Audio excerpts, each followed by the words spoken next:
Assalamualaikum warahmatullahi wabarakatuh. Halo sahabat pembelajar, bersama saya Miss L. Kali ini saya ingin curhat sekaligus berbagi tips seputar dunia perkuliahan. Hayo, siapa yang tidak ingin punya nilai kumlot, lulus tepat waktu, padahal ada segudang aktivitas seperti berorganisasi, kemudian UKM, kemudian kerja sambilan, tetapi masih bisa menghasilkan IPK yang kumlot, yaitu IPK yang kumlotnya itu semua kumlot ya, yang di atas 3,7 atau bisa sampai 3,9. Nah, seperti itu.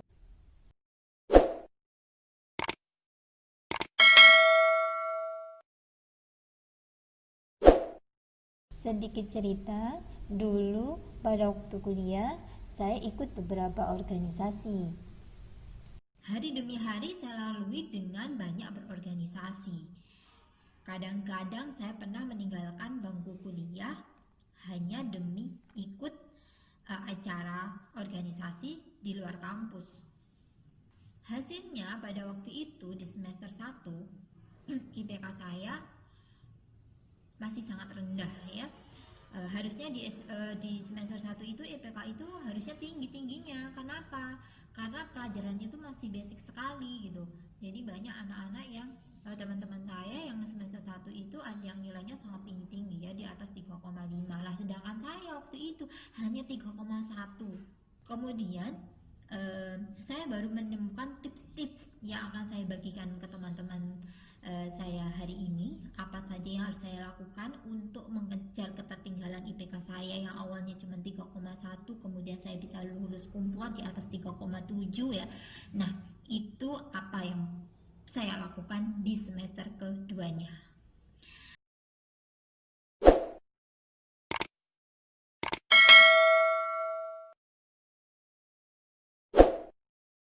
Oke, kita lanjut. Tips pertama yang saya lakukan adalah bikin target.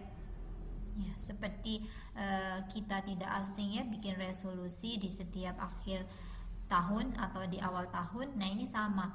Jadi di awal perkuliahan, di awal semester itu usahakan untuk bikin target. Kenapa harus bikin target? Target itu seperti tujuan. Ya, kita tahu kalau tujuan kuliah itu adalah lulus gitu. Tetapi lulus yang seperti apa yang akan kita inginkan? Nah, itu harus kita tentukan. Bukan orang lain yang tentukan ya. Jadi mulai semester kedua saya membuat target, baik target jangka pendek ataupun target jangka panjang. Kenapa harus saya bedakan jangka pendek dan jangka panjang? Karena kalau jangka pendek itu meliputi hal-hal yang mudah saya evaluasi. Jadi kalau misalkan jangka pendeknya itu 1 semester, nah saya harus mengevaluasi nih sebelum 1 semester itu. Misalkan di akhir UTS itu akan saya evaluasi apakah dengan nilai-nilai yang saya dapatkan itu bisa mencapai target yang telah saya buat. Dan jangka panjangnya ya pasti nanti 1 tahun atau 1 periode perkuliahan ya, 4 tahun gitu. Itu adalah untuk jangka panjangnya. Bahkan saya juga bikin jangka panjang yang lain lagi, misalkan jangka panjang untuk 5 tahun pasca kuliah seperti itu, dan itu perlu kita bikin.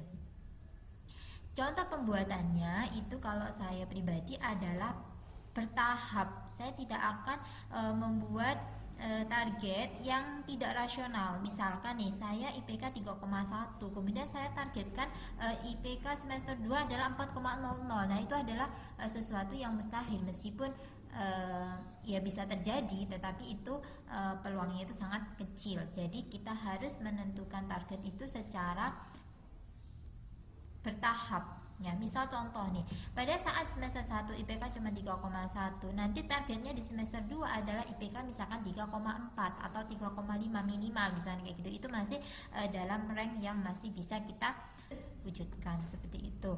Dan yang perlu kita garis bawahi lagi adalah saat kita menentukan berapa IPK yang kita inginkan, itu jangan melihat orang lain, dalam artian seperti ini.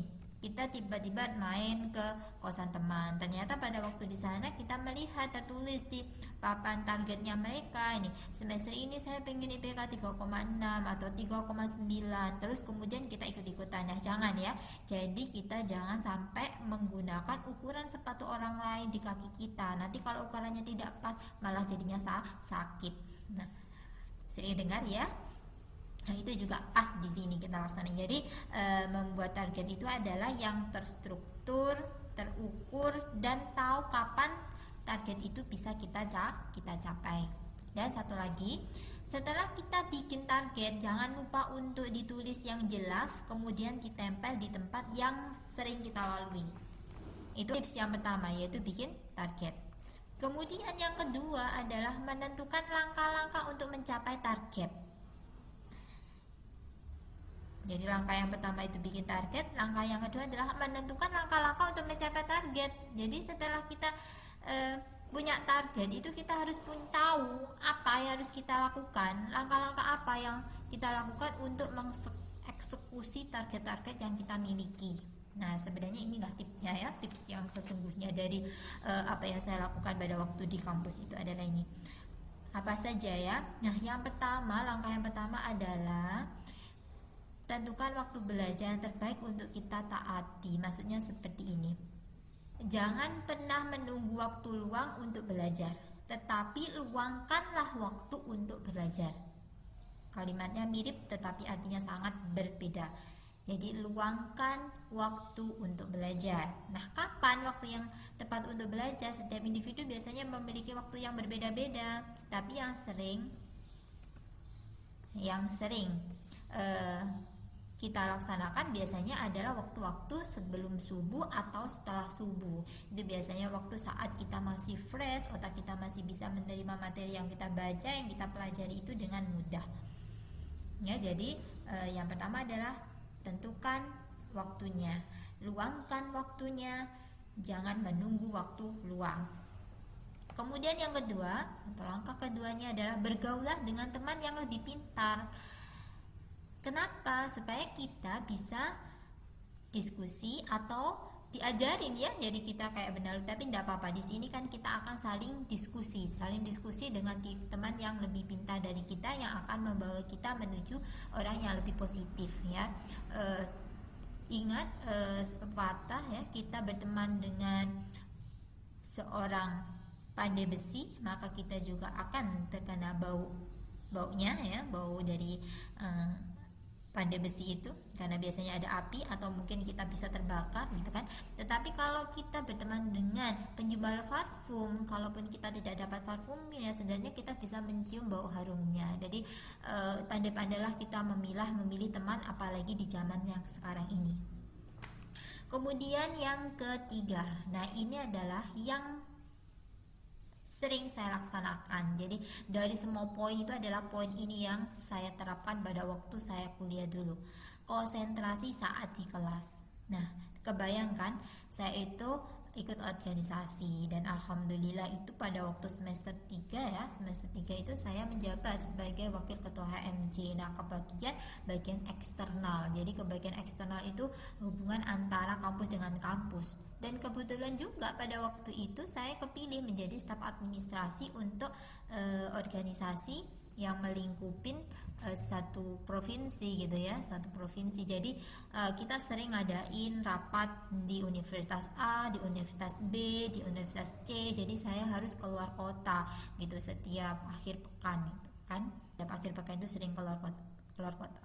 Dan dengan aktivitas yang banyak, bagaimana kita bisa belajar dengan baik? Nah, yang pertama itu yang ini, konsentrasi saat pembelajaran di kelas. Jadi tanamkan kepada diri kita sendiri, kapan lagi kita paham, kapan lagi kita memahami kalau tidak sekarang. Jadi rajinlah memperhatikan gurunya di kelas. Meskipun memang pada waktu pembelajaran itu berlangsung, kita kadang-kadang ada perasaan malas untuk mengikuti pembelajaran itu ya. Meskipun kita hadir di kelas, pikiran kita itu kemana-mana.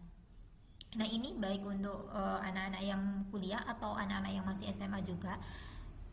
Ingat, konsentrasi saat di kelas itu maksudnya juga bisa seperti ini. Saat pembelajaran IPA, jangan mikir IPS gitu loh. Saat pembelajarannya kalkulus, jangan memikirkan tentang listrik kalau di fisika kayak gitu. Jadi kita konsentrasi dengan apa yang ada di depan kita, yang ada di belakang nanti aja mikirnya, nanti satu persatu yang dipikirkan. Nanti kalau seluruhnya dipikirkan bareng-bareng, nanti kita jatuhnya tambah nggak paham, pusing, males. Gitu.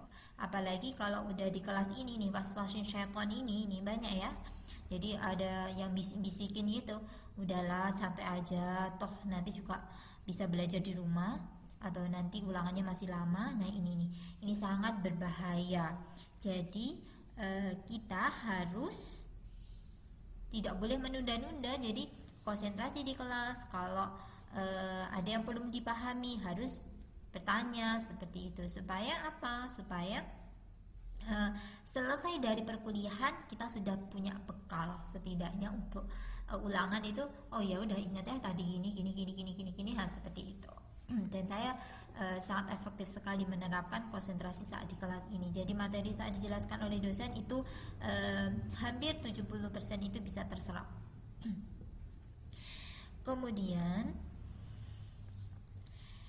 jangan malu untuk bertanya saat belum memahami materi. Dosen itu sangat senang ya kalau kita itu bertanya. Itu tandanya kita memperhatikan. Langkah yang kelima itu adalah kerjakan tugas dosen tepat waktu. Jangan menunda-nunda, please jangan ya. Lebih baik kita selesai cepat, kemudian istirahat daripada dibalik, kemudian ujung-ujungnya tugas kita menumpuk, semakin banyak semakin males. Kalau tidak percaya buktikan sendiri, pasti kalian akan senyum-senyum, ini aku banget karena aku juga gitu ya, awal-awal dipilih kayak gitu, bahkan akhir-akhir juga bisa kayak gitu ya. Ya memang mut-mutan juga kadang manusia itu juga, karena ada futurnya ya, ada futur, ada males. Maka saat kita males-males itu menyerang, nah ingat lagi tujuan kita tadi, target kita itu apa. Kemudian buatlah catatan yang rapi, sistemis, kemudian poin-poin penting. Dan jangan lupa untuk pelajaran yang eksak itu latihan-latihan soal itu dikuasai, diulangi lagi, latihan soalnya bagus kayak gitu. Ya meskipun saya pribadi tidak bisa ya, saya itu sering pinjam fotokopi catatan teman pada saat mau ulangan. Jangan dicontoh.